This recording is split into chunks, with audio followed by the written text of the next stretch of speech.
Mughal foundation Daska کے زیر اہتمام مستحقین میں تقسیم رمضان پیکج و عید گفٹ تقریب Mughal hall model town Daska میں منعقد ہوئی۔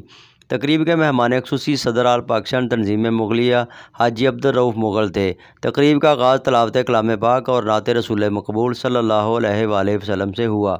جنرل سیکرٹری مغل فاؤنڈیشن عابد مغل ایڈوکیٹ نے مغل فاؤنڈیشن کے اغراض و مقاصد پر روشنی ڈالی اور کہا کہ الحمدللہ اس بار 30 روزہ مغل افطار دسترخوان کا اہتمام کیا گیا ہے اور اس سال 400 سے زائد رمضان پیکج و عید گفٹ بھی تیار کیے گئے ہیں جو مستحقین میں تقسیم کیے جائیں گے تاکہ وہ بھی عید کی حقیقی خوشیوں سے مستفید ہو سکیں۔ صدر آل پاکستان تنظیم مغلیہ حاجی عبدالرؤف مغل نے خطاب کرتے ہوئے مغل فاؤنڈیشن ڈسکا کی کارکردگی کو سراہا اور امید ظاہر کی کہ مغل فاؤنڈیشن ڈسکا اسی طرح اپنی خدمات سر انجام دیتی رہے گی۔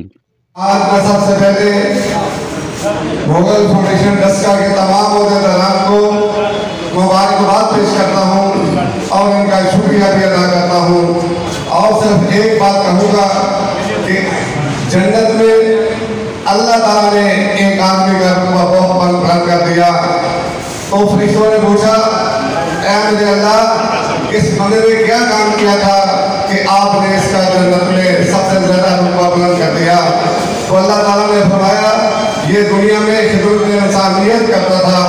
تو میرے دوستو آپ سب دوست جو ہے وہ خدمت انسانیت کرنے والے لوگ ہیں، تو ہمیں امید ہے کہ وہی رتبہ جو جنت میں اللہ تعالیٰ نے بلند کیا تھا آپ سب دوستوں کا بھی اللہ تعالیٰ جنت میں رتبہ بلند کرے گا، کیونکہ آپ بھی وہی کام کر رہے ہیں جو خدمت انسانیت ہے۔ میں اتنی ہی بات سے اپنے تمام ڈسکا کے دوستوں کا میں شکریہ ادا کرتا ہوں اور مبارکباد بھی پیش کرتا ہوں۔ تقریب سے صدر مغل فاؤنڈیشن پسرور، صدر مغل فاؤنڈیشن حافظ آباد، سابق صدر صوبائی assembly Muhammad Asif Bajwa, chairman Mughal supreme council Mian Nadeem Mughal, سرپرست اعلیٰ مغل فاؤنڈیشن حاجی مرزا خالد محمود و دیگر نے بھی خطاب کیا، جبکہ سیاسی، سماجی، کاروباری شخصیات نے بھرپور شرکت کی۔ اس موقع پر مہمانوں کے لیے افطاری کا بندوبست بھی کیا گیا تھا۔ آخر میں ملکی سلامتی و استحکام کے لیے دعا بھی کی گئی۔ Report voice of Daska.